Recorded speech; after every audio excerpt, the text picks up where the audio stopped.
Welcome to The Real Voices, where every moment is inspired by truth. Some stories heal, some haunt, and some remind us what it means to be human. Tell us where you're listening from. Your voice matters here. And let us know how we can make every story feel more real, more alive, and closer to your heart. Now, settle in, take a deep breath, and let the story unfold. The Deadly Game of Three Daughters-in-Law. Chapter 1. The Bitter Breakfast. The Martin household stood quietly under the grey skies of suburban Birmingham, a large three-story home passed down through generations. The hedges were trimmed, the bricks neat, and the windows sparkled as if nothing inside could be wrong. But beneath its proper facade, resentment simmered like an overboiled kettle. Mrs. Evelyn Martin, a soft-spoken widow in her 70s, stood barefoot in the kitchen. Her thin frame swayed ever so slightly as she stirred a pot of porridge. Her silver hair was neatly tied in a bun, her floral apron stained with turmeric and flour. She moved slowly, not because she lacked energy, but because she no longer had the right to hurry. Footsteps thundered down the staircase. "Amma, breakfast!" Karen barked, as he adjusted his tie. "I'm late for work again." "I'm just bringing it, Beta," Evelyn replied with forced cheerfulness. Melissa, Karen's wife, rolled her eyes as she entered the dining area in a fitted red blouse and gold earrings. "She says the same thing every day. Nothing's ever on time."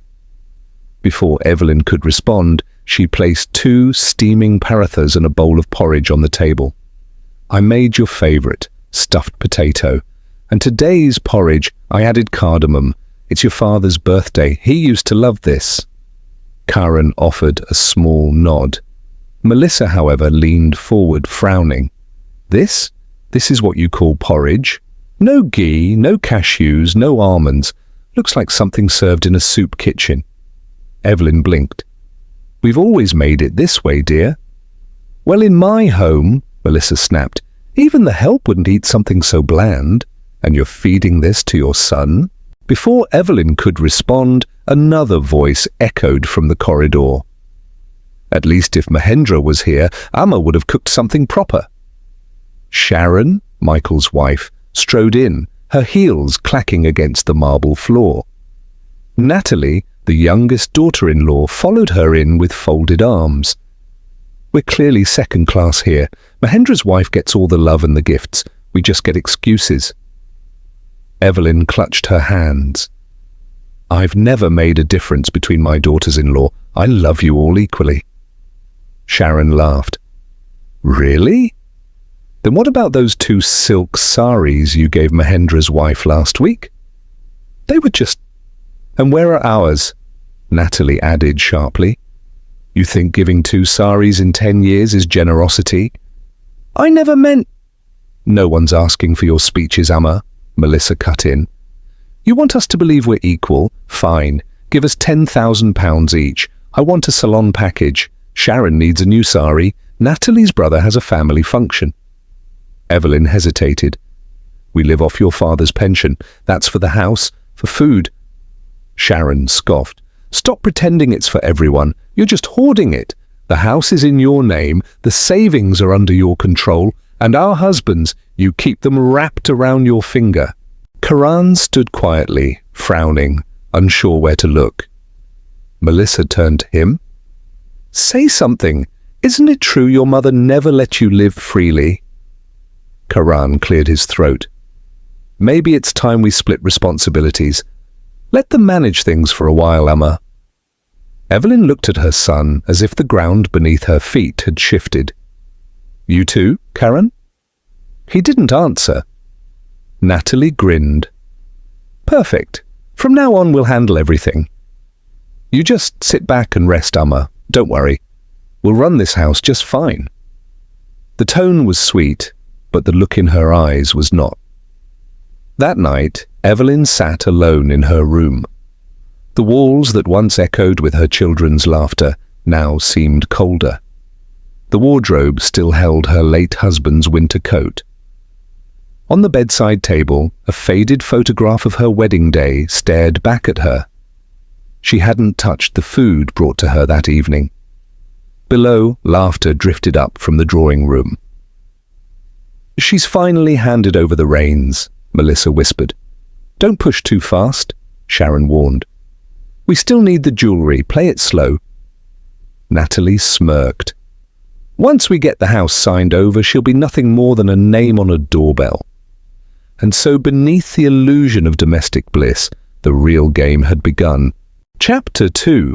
Behind the Smiles. The next morning, the Martin house gleamed as always, curtains drawn neatly, fresh flowers arranged in the hallway vase, and the faint hum of a television playing morning news in the lounge. On the surface, everything appeared normal.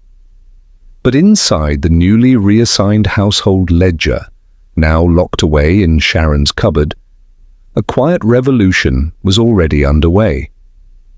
Melissa stood at the kitchen counter with a cup of black coffee in hand, dressed in silk loungewear.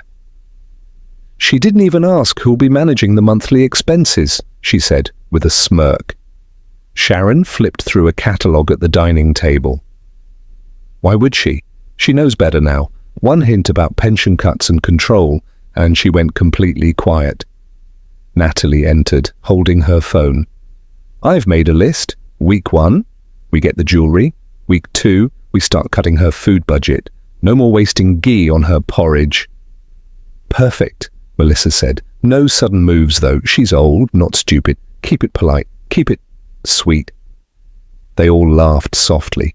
United, ruthless, calculated. Evelyn stood near the window of her room, holding the curtain aside just an inch. She could hear the whispers. She could feel the shift in the air. Her once familiar home now carried a chill she couldn't shake off. She looked down at her hands, calloused, thin, and shaking ever so slightly. They had once rocked cradles, fed hungry mouths, sewn uniforms, held grieving faces. Now they were only tolerated, useful for folding laundry, ironing silk saris, or holding trays. Her stomach growled faintly. Breakfast had not arrived. Later that day, Melissa entered her room without knocking. "We're doing some inventory of your ornaments today, Amma. Where's your jewelry box?" she asked with an innocent smile. Evelyn blinked. "Why?" "Oh, just for sorting. We need to see what matches for Sharon's cousin's wedding next month. I haven't worn those in years. They're in the old steel cupboard behind the suitcase." Melissa opened the cupboard and took the box in her hands, inspecting it without asking further. Gold bangles, a ruby pendant, some heirloom earrings. She muttered. "Let's keep these safe. I'll lock them in my room for now. Too many visitors these days." Evelyn didn't speak. She just stood there, watching the box vanish from her room like the last bit of her authority. In the following days, subtle cruelty crept in like poison in tea. The dining table, once set for 5, now had only 4 plates. Evelyn was quietly expected to eat in the kitchen, if anything was left. The living room sofa she once occupied to knit and watch her afternoon soap now always had "guests coming" or "space needed." And whenever she asked for a moment of conversation, all 3 daughters-in-law were too busy, on a call, or not in the mood. Karan, oblivious and distracted with work, failed to notice. If Evelyn tried to speak up, Melissa would always beat her to it with a sugary version of the truth. "Amma's been forgetting things lately," or "she keeps misplacing the house keys." Even Michael, once her favorite, had grown quieter. Natalie had warned him gently. "Your mother's really becoming forgetful. Maybe it's early signs of dementia. You know, these things start small." One evening, Evelyn picked up the receiver to call Mahendra, her eldest, the only one she still trusted completely. Just as she dialed the first digit, Sharon snatched the phone. "Oh, Amma, don't worry him with silly things. He's in London on work. We'll tell him everything when he gets back." Evelyn's voice wavered. "I only wanted to speak."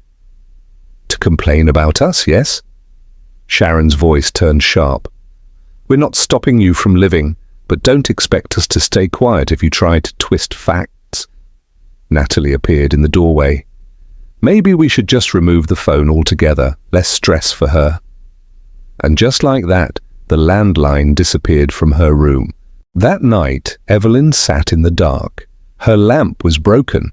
No one had come to fix it. She clutched a small, worn diary in her hands. It had once been her late husband's notebook, filled with handwritten grocery lists and old poetry. Now she scribbled silently in it. "My voice has been taken. My home now echoes with strangers. I am not a mother anymore. I am a burden wrapped in silence." Tears spilled down her cheeks. No one would read this diary. But writing was all she had left. Outside her window, the moonlight fell gently over the lawn, a home full of light. And yet, inside, she sat in the shadows. Chapter 3. A Gilded Cage. The following week brought no sunlight into the Martin household. The curtains were drawn tighter, the smiles thinner, and Mrs. Evelyn Martin's world smaller than ever. Each morning began with clattering dishes and sharp whispers outside her door. She was no longer allowed to cook. Melissa insisted it was unsafe for her to handle the stove. The irony wasn't lost on Evelyn. Her hands had once run the entire house. Now she wasn't even trusted with a kettle. When she entered the kitchen that Monday to make her tea, Melissa stopped her cold. "Amma, please, you'll only make a mess. Sit down. We'll bring your breakfast later." But breakfast never came. Evelyn sat quietly in her chair, fingers trembling over her lap. From the other room came laughter, the chime of spoons and the faint clinking of jewelry. They were eating, together, without her. Her heart sank deeper into silence. The cruelty was no longer hidden. It was routine. Every day brought a new humiliation disguised as concern. "Amma's eyesight isn't good," Sharon told visitors sweetly.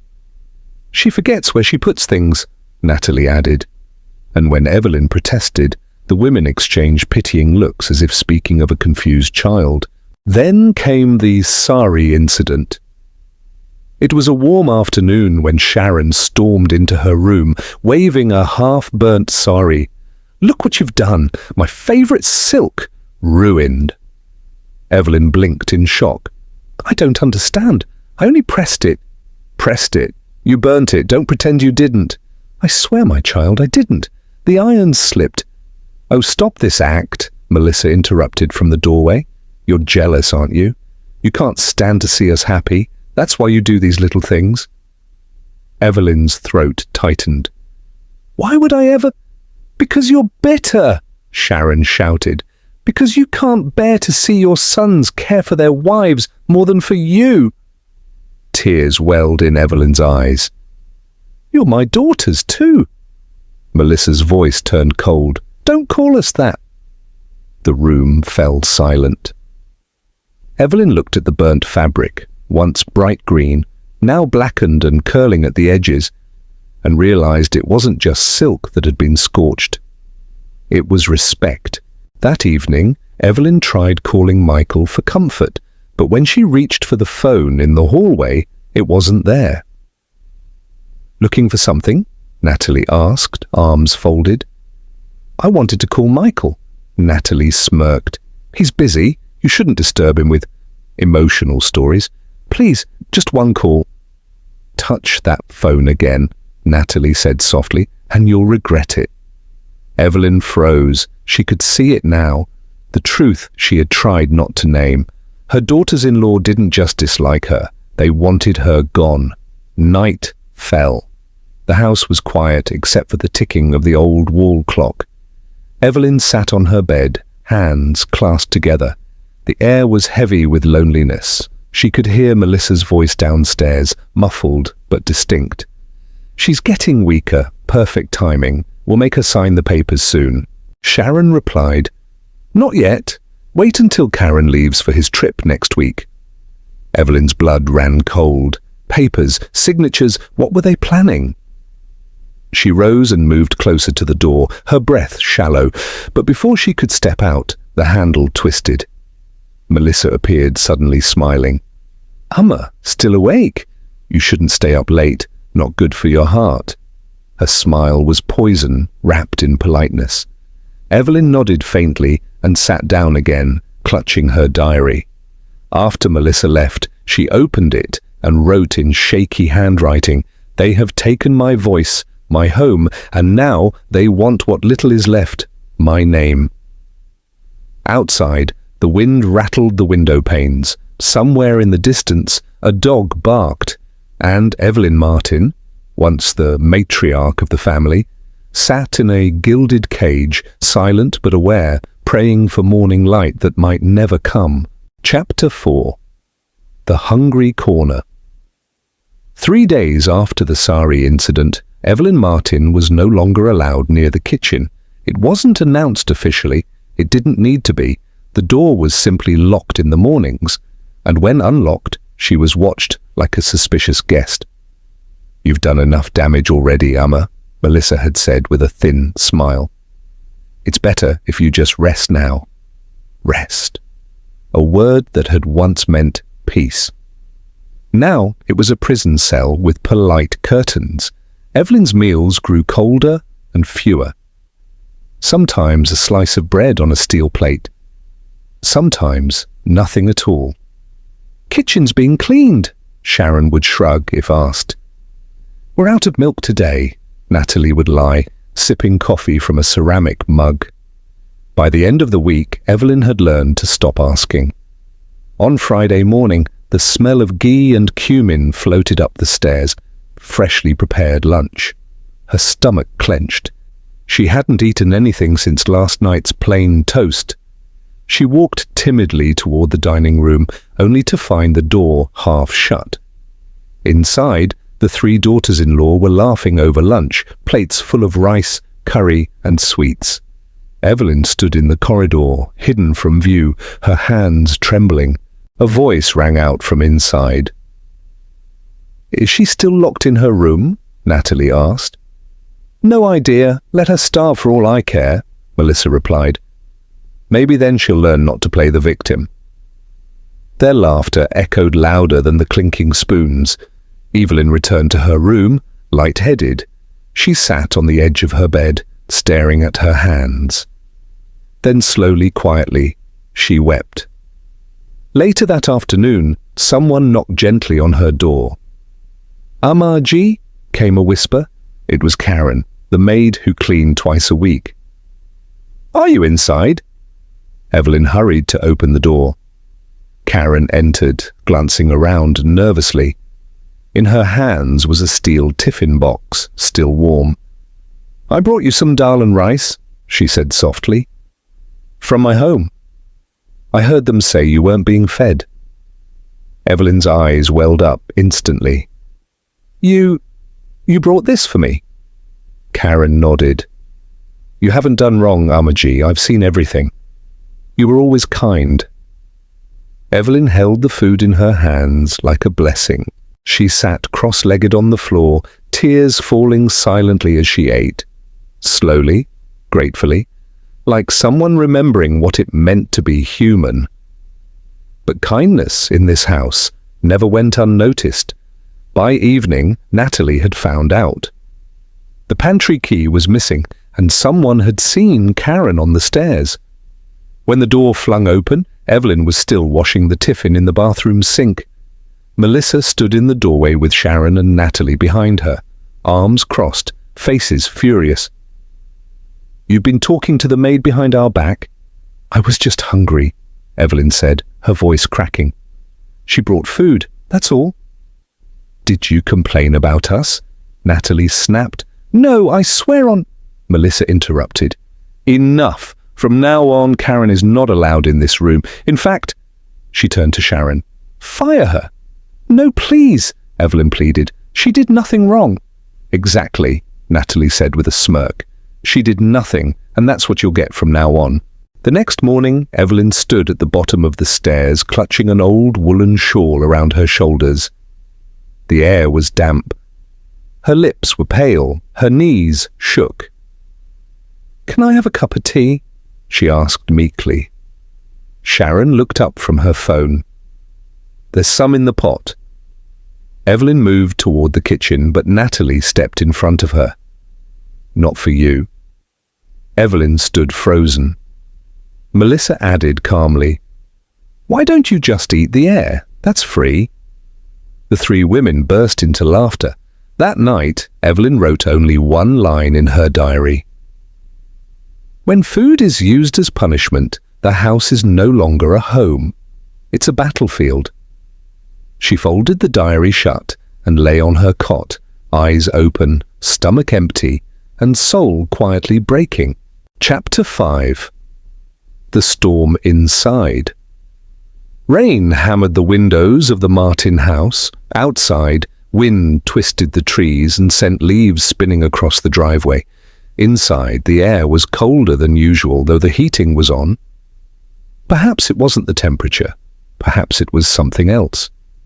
Michael had left for a 3-day office trip to London that morning, leaving his wife Natalie in full command of the first floor. Karen was mostly away at work, and Mahendra had stopped calling. Evelyn Martin was now completely alone. She wasn't just isolated, she was erased. That evening, Melissa stepped over a pile of folded laundry on the living room floor. Evelyn had washed and dried the bed sheets, pressed them carefully, and placed them neatly in a basket. "Why are these still here?" Melissa snapped.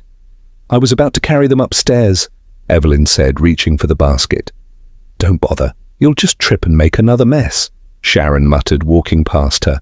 "That's all you're good at these days. Falling, forgetting, fainting." Natalie giggled. "Or burning things." Evelyn clenched her jaw. "I try to help." Melissa's voice turned sharp. "Help? Like you helped by nearly killing me with that burnt silk, or by lying to the maid about being starved?" "I didn't lie." Natalie held up her hand. "We don't want to hear your whining. Just stay out of sight, will you?" Evelyn lowered her head and picked up the laundry. By nightfall, the storm outside had grown fiercer. Thunder cracked overhead, and water splashed against the windows in angry waves. In her small corner room, Evelyn sat near the heater, sipping the last of the boiled water she'd managed to hide from the kitchen. Her diary lay open on her lap, but she hadn't written a word. She was afraid, not of death, but of disappearing completely, without anyone noticing. A sudden knock at her door startled her. Before she could respond, the door swung open. Natalie entered with a cold stare. "We're having guests next week. Make sure your room doesn't stink of old blankets." "I'll clean it." "Don't just say it. Do it. And don't go wandering again like last night. Sharon saw you near the stairs." "I just needed some air," Evelyn whispered. Natalie smirked. "Or maybe you're losing it, like people said. Climbing up roofs, muttering in the garden. Should we call a doctor?" Evelyn blinked, stunned. "That never happened." "Well, no one would believe you now, would they?" The door slammed shut. Around midnight, the storm roared. Lightning flickered across the hallway like camera flashes. The house creaked, and Evelyn, soaked to the bone, stood outside on the back veranda, locked out. They had sent her out to dry the laundry, towels that weren't even wet, and never let her back in. She had knocked, pleaded, banged on the glass. No one answered. Now she sat curled under the porch awning, her damp shawl clinging to her back. Her hands shook uncontrollably. Her lips had turned blue. But no one came. Her mind drifted in and out of memory. She thought of her husband's laugh, her boys as children, running barefoot across the lawn, Their birthdays, their scraped knees, the kisses she once gave without hesitation. All of it gone.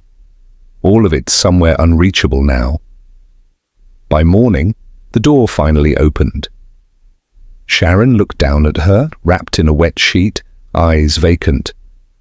"Oh dear," she said flatly. "You've caught a chill. Should have stayed inside." Evelyn tried to speak, but no words came. Her lips moved, but her voice had retreated deep inside, afraid to return. Melissa joined them. "Get her inside. We don't want neighbors asking questions."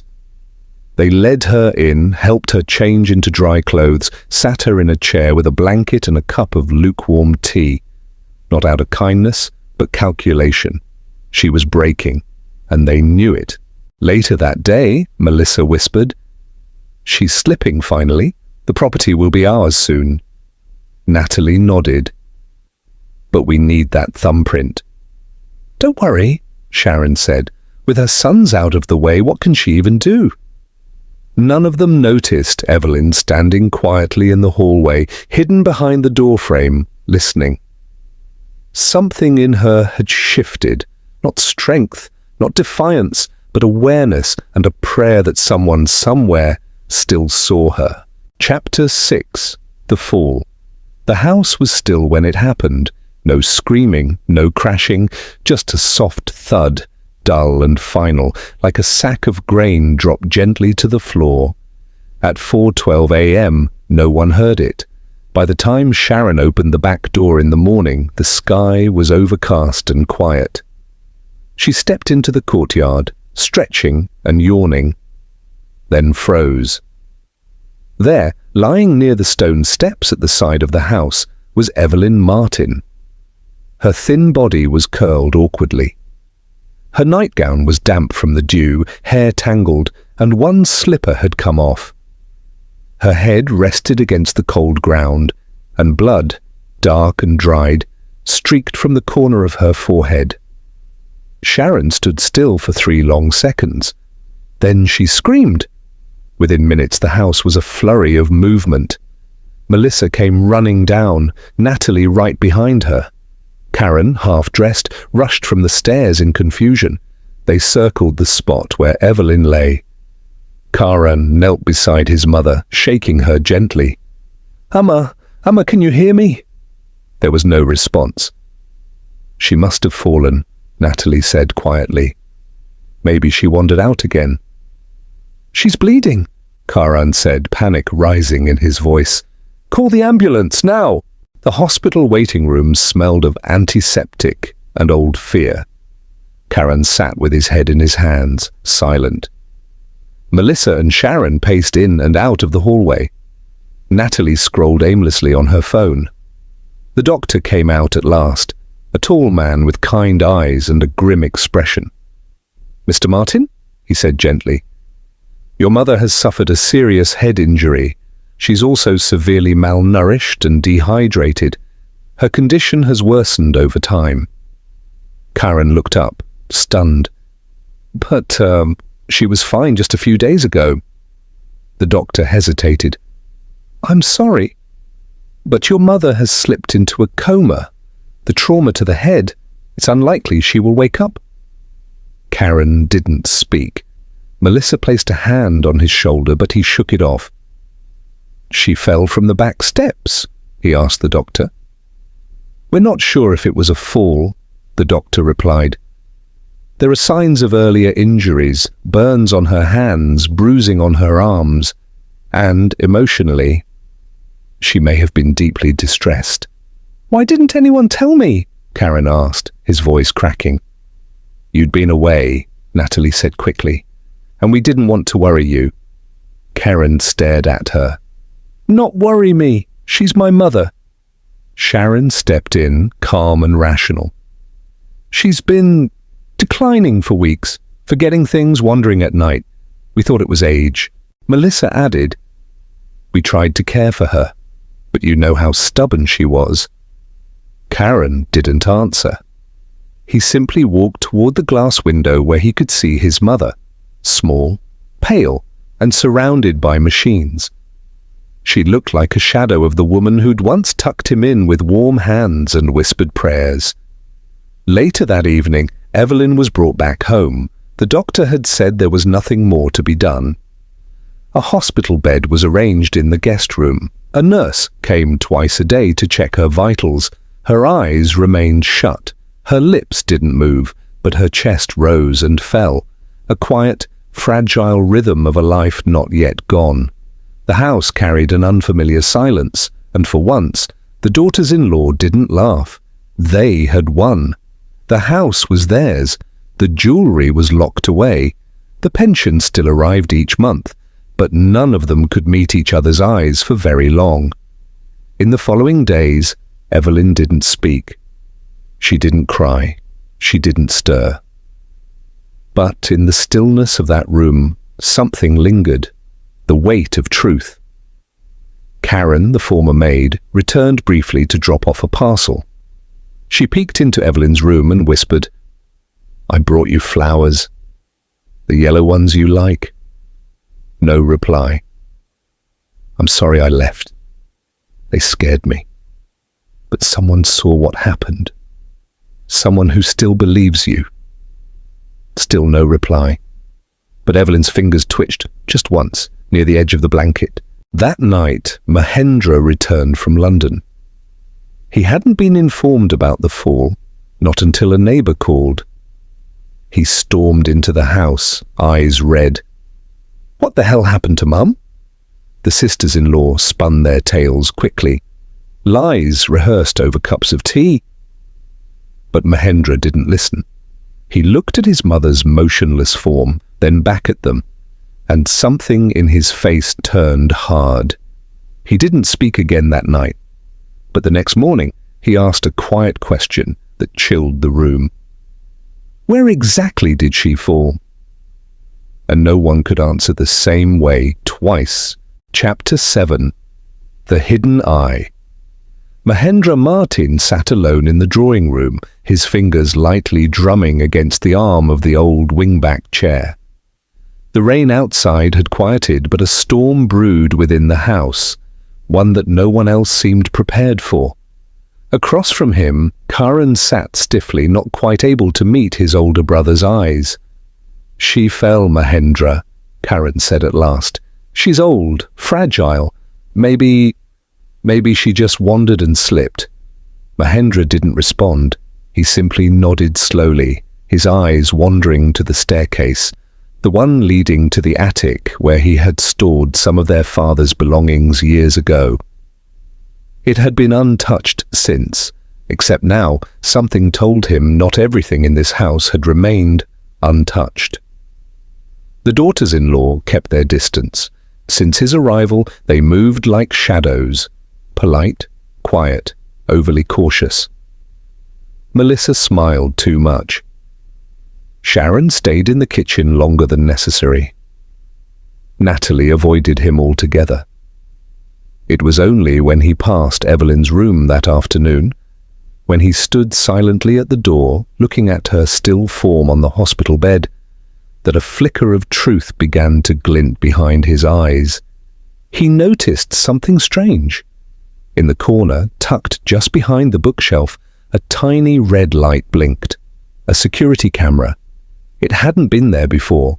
2 days earlier, Mahendra had arrived unannounced.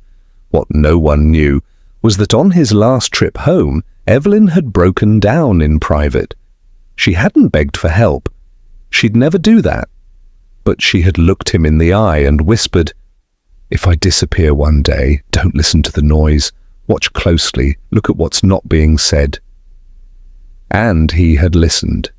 He had bought a small wireless camera, hidden it behind her bookshelf. It ran on motion detection and recorded to a cloud account. He'd planned to tell her, but hadn't needed to. Now, with his hands trembling, Mahendra opened his laptop upstairs and logged into the video feed history. What he saw made his blood run cold. The footage was grainy, but the voices were clear. Melissa. "She won't sign the papers willingly. We'll have to press her." Natalie. "Let her sleep hungry again. Weakness will do what words can't." Sharon. Careful. If she talks to Mahendra, we're done. Lock the phone drawer tonight. And then, the final blow. 2 nights before the fall, the camera caught the 3 women in Evelyn's room, holding her frail hands, forcing her thumb onto a set of documents. She can't even see straight, Sharon had laughed. She won't remember signing a thing. Evelyn had tried to resist. The footage showed her hands trembling, her voice crying out faintly, "No, no, this house is for my sons." Melissa slapped her, not hard, but enough to jolt her into silence. The file ended there. That evening, Mahendra called Inspector Robbins, a quiet, sharp man he had once helped with a land dispute. The inspector came quietly, in plain clothes. They sat together, reviewing the footage again, this time with the inspector's jaw tightening at each passing moment. "I need your word," Mahendra said, his voice low. "That she gets justice, that they don't walk free." The inspector nodded. "They'll face charges, extortion, abuse, attempted murder, if this turns out worse." "I believe they pushed her," Mahendra added. "Let me find out." The next morning, the police arrived with quiet precision. Not a siren, not a warning. The daughters-in-law were in the dining room when the inspector walked in. Sharon rose first. "Is something wrong, officer?" "Yes," Robbins said flatly. "You're under arrest." Melissa gasped. "What? For what?"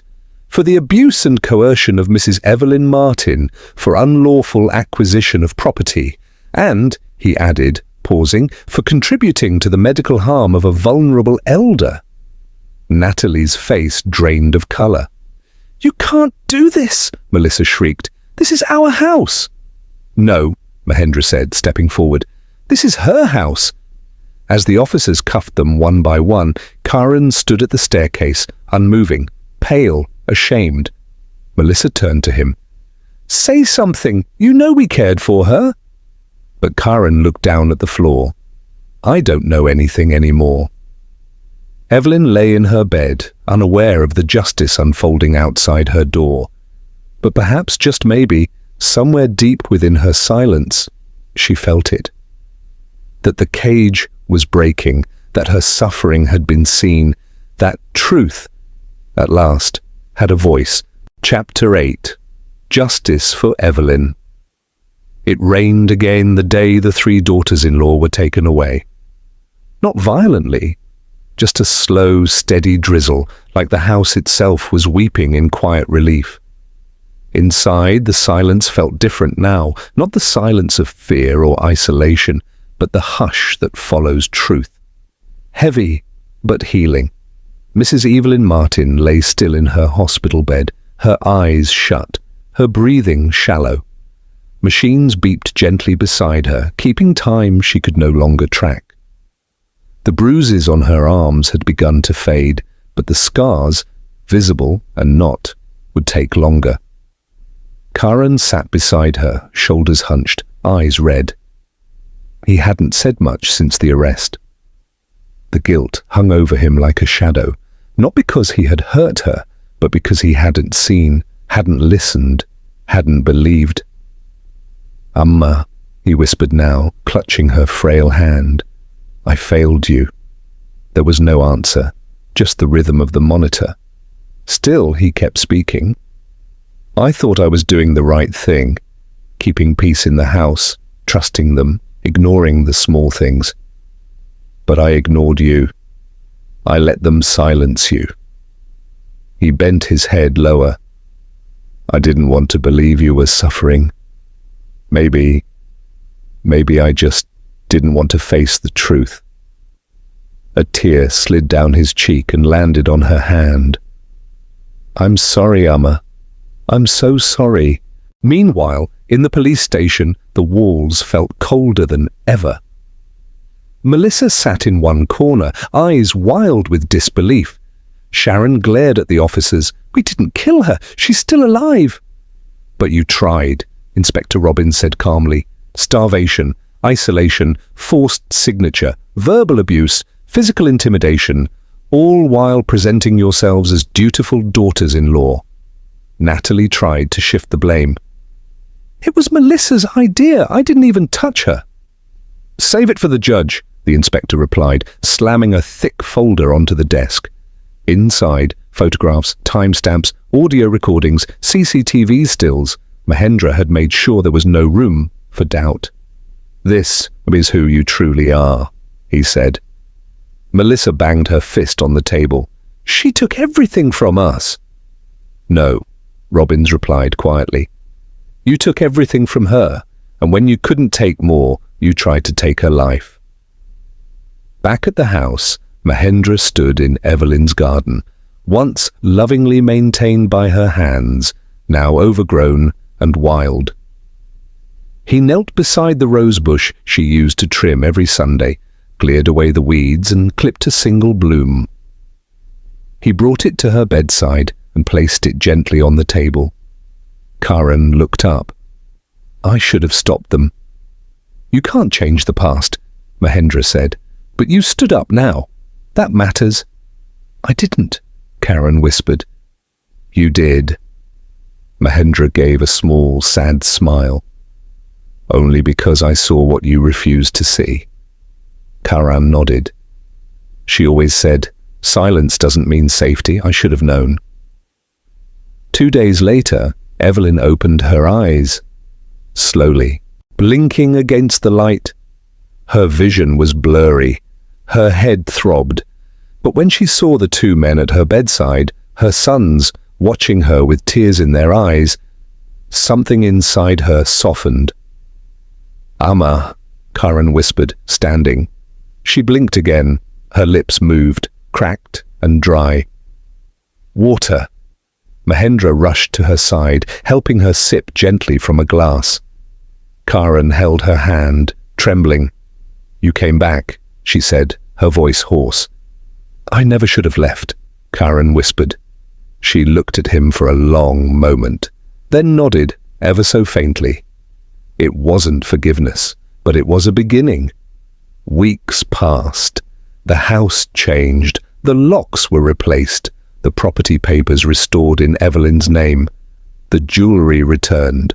The silence still hung in corners, but it no longer suffocated. Karen, the maid, was reinstated. The garden began to bloom again. Evelyn's health improved, slowly but steadily. She began walking again, one step at a time. The old strength returned to her spine, to her voice, to her eyes. One evening, she sat on the porch as the sun set across the lawn, sipping tea. Mahendra and Karan sat nearby. I kept a diary, she said suddenly. Mahendra smiled. We found it. She nodded. Good. It remembers the things I want to forget. Karan spoke softly. What should we do with it? She looked out at the horizon. Keep it and read it. When your daughters grow up and your wives age, read it again. Make sure no woman in this house is ever made invisible again. They both nodded. The house, once filled with darkness, had begun to breathe again. Not perfectly, but truthfully. Epilogue. Sometimes abuse wears no bruises. It wears smiles and soft words. It walks in daylight and prays at the dinner table. But it starves, it isolates. It whispers doubt into the ears of the innocent. Evelyn Martin survived not because she fought, but because she endured. And one voice, one son who finally listened, was enough to bring justice.